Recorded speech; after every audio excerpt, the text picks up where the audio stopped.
নমস্কার, জ্যোতির্ময় দেবশ্রী। আজকে বলবো জুন মাসের রাশিফল। ট্রানজিট তো হয়েই গেছে, বৃহস্পতির ট্রানজিট, সেটা আপনারা জানেন। কিন্তু জুন মাসে কোথায় কোন গ্রহ বসে থাকবে সেটা আমাদের একটু আগে জেনে নিতে হবে। বৃষ রাশিতে রবি, বুধ, শুক্র, বৃহস্পতি এগুলো বসে থাকবে। কন্যা রাশিতে থাকবে কেতু, আর কুম্ভে থাকবে শনি, আর রাহু মঙ্গল বসে থাকবে হচ্ছে আপনার মীন রাশিতে। 15 তারিখের পরে ট্রানজিট হয়ে যাবে আবার গ্রহগুলোর। রবি, বুধ, শুক্র ট্রানজিট হয়ে চলে যাবে মিথুন রাশিতে, আর মঙ্গল ট্রানজিট হয়ে চলে আসবে মেষ রাশিতে। তাহলে এটা হলো জুন মাসের পুরোটা ট্রানজিট। এবং জুন মাসের ট্রানজিট অনুযায়ী যে রাশিফল সেটা আমরা এখন বলবো। প্রথমে বলবো মেষ রাশি। মেষ রাশির এখন জাতক জাতিকাদের বেশ ভালো সময় চলছে। মেষ রাশির জাতক জাতিকাদের প্রথমেই বলবো ছাত্রছাত্রীদের এখন যারা কেউ বিদেশ যেতে চাইছো তারা কিন্তু এই মাসে চেষ্টা করতে পারো। কেউ চাকরি বা কেউ ব্যবসা বা কেউ পড়াশোনার জন্য এই সময় কিন্তু চেষ্টা করলে তোমাদের মানে যে ইচ্ছা সেটা কিন্তু পূরণ হবে। দ্বিতীয়ত যারা হায়ার স্টাডিজ করছো বা এমনি পড়াশোনা করছো, মাধ্যমিক, উচ্চ মাধ্যমিক, গ্র্যাজুয়েশন লেভেল, তাদেরও কিন্তু একটু পরিশ্রম করলে রেজাল্টটা ভালো হবে। যারা ব্যবসা করছো তাদের এই সময়টা খুব ভালো, ব্যবসার জায়গা খুব ভালো, অর্থাগম হবে, হঠাৎ ধনপ্রাপ্তি হবে। যারা চাকরি করছো তাদের চাকরির জায়গার ইমপ্রুভমেন্ট আছে। যদি চাকরি চেঞ্জ করতে চাও এই মাসের মধ্যে সেখানেও কিন্তু চাকরি পাবে।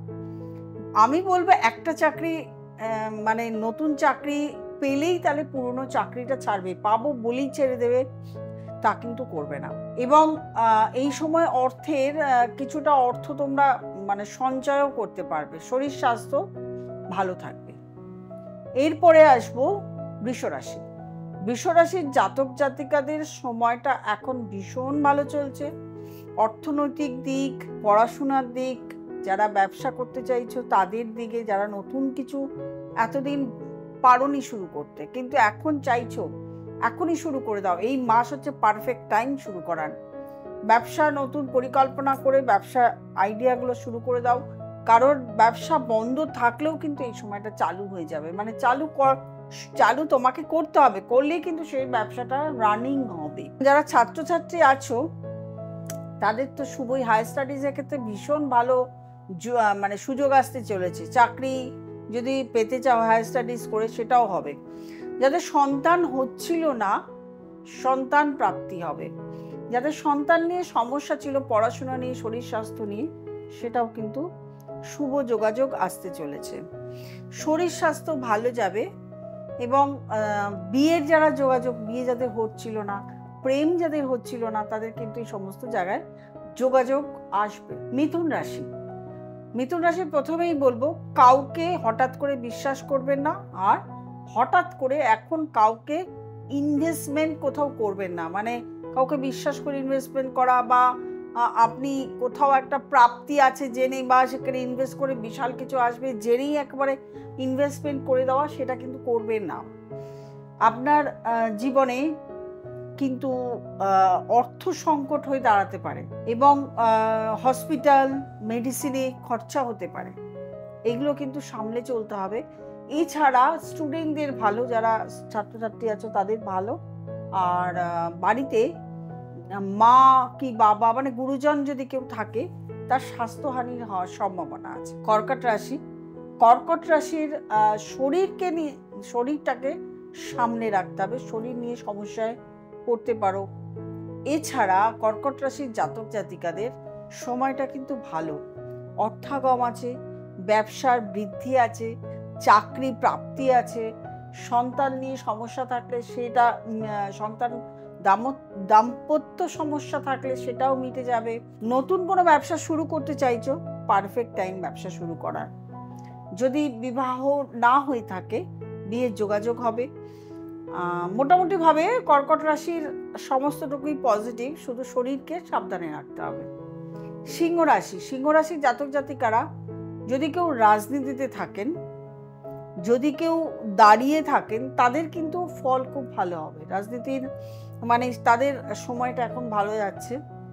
এছাড়া ধনাগম রয়েছে, অর্থপ্রাপ্তি রয়েছে, বাহন প্রাপ্তি রয়েছে, এবং ব্যবসা আটকে যাওয়া ব্যবসাও কিন্তু খুব ভালো রানিং হবে।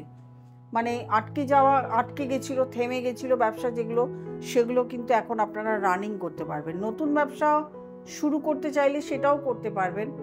সন্তান নিয়ে সমস্যায় ছিলেন যারা, তাদের সন্তান নিয়ে সমস্যা মিটবে। এবং অনেক ক্ষেত্রে যারা দেখেছেন যে কাজ করতে গেছেন কিন্তু সমস্যায় দাঁড়িয়েছে, এখন কিন্তু সেগুলো সমস্যাগুলো মিটে যাবে। এরপরে আসবে কন্যা রাশি। কন্যা রাশির জাতক জাতিকাদের এই সময়টা মানে বৃহস্পতি ট্রানজিট করার পরের থেকে সময়টা ধরে নিতেই হবে ভালো। কন্যা রাশির জাতক জাতিকাদের প্রথমে বলবো যে যারা পড়াশোনা করছে ছাত্রছাত্রীরা, তাদের ভীষণ ভালো এই সময়টা, ভীষণ ভালো। যারা মাধ্যমিক, উচ্চ মাধ্যমিক স্ট্যান্ডার্ডে একটু খাটলে পড়াশোনার রেজাল্ট খুব ভালো হবে। আচ্ছা, যারা রয়েছে তোমরা হায়ার স্টাডিজ করতে যাচ্ছ, তাদেরও কিন্তু সময়টা ভীষণ ভালো। নবমে বৃহস্পতি রয়েছে, রবি রয়েছে, রাজযোগ হয়ে বসে আছে, ভীষণ ভালো সময়। এই সময় কিন্তু হায়ার স্টাডিজের ক্ষেত্রে, ভালো চাকরির ক্ষেত্রে, যারা কম্পিটিটিভ মানে এক্সাম দিচ্ছ চাকরির ক্ষেত্রে, বিভিন্ন জায়গায় গিয়ে এক্সাম দিচ্ছ, তাদের কিন্তু এই সময় ভালো রেজাল্ট হবার বা চাকরি প্রাপ্তির সম্ভাবনা রয়েছে। শরীর স্বাস্থ্যটা একটু দেখে নিতে হবে। এবং তবে আরেকটা জিনিস যেটা বলবো, সেটা একটু নেগেটিভিটি আছে, দাম্পত্য জীবনে সমস্যা কিন্তু আসতে পারে। এবং পড়ছো মানে অর্থ আসছে, সেটা কিন্তু ধরে রাখাটাও মানে সমস্যা হবে, খরচা হয়ে যাবে। সুতরাং এই দিকগুলো যদি একটু সামনে চলো, তাহলে কিন্তু ভালো থাকতে পারবে। আমি যে বলছি ট্রানজিটগুলো, এগুলো কোন গ্রহ কোথায় বসে আছে সেটা দেখে আমি ট্রানজিটগুলো বলছি আপনাদেরকে। কিন্তু দেখা যাচ্ছে আমি পজিটিভ বলছি, আপনারা নেগেটিভ হচ্ছেন, মানে নেগেটিভ রেজাল্ট দেখা যাচ্ছে। তার মানে বুঝতে হবে আপনার নিজস্ব date of birth, time, place দিয়ে আপনার সেই সময় বা সেই জন্য সময় খারাপ যাচ্ছে। আপনার হয়তো ট্রানজিটে দশা অন্তর্দশা খারাপ, বা আপনার এই বৃষ রাশিতেই বা কোনো রাশিতে বা আপনার নিজস্ব রাশিতেই কোনো পাপগ্রহ বসে আছে, যার জন্য আপনার ভালো রেজাল্ট হচ্ছে না, ভালো প্রাপ্তি পাচ্ছেন না। তার জন্য আপনার একজন ভালো জ্যোতিষকে দেখানো প্রয়োজন। যদি আমাকে মনে করেন, তাহলে নিচে নাম্বার রয়েছে, সেই নাম্বারে ফোন করে বুকিং করে অবশ্যই আমাকে দেখাতে আসতে পারেন। অনলাইন কনসালটেশনও করি আমি, তার জন্য আপনাকে ফোন করতে হবে। আর যারা নতুন প্রোগ্রাম দেখছেন, তাদেরকে বলবো অবশ্যই সাবস্ক্রাইব করবেন, লাইক করবেন, কমেন্ট করবেন, শেয়ার করবেন, এবং নোটিফিকেশন অল বেলটি প্রেস করতে ভুলবেন না। প্রত্যেকে ভালো থাকবেন, আনন্দে থাকবেন। নমস্কার।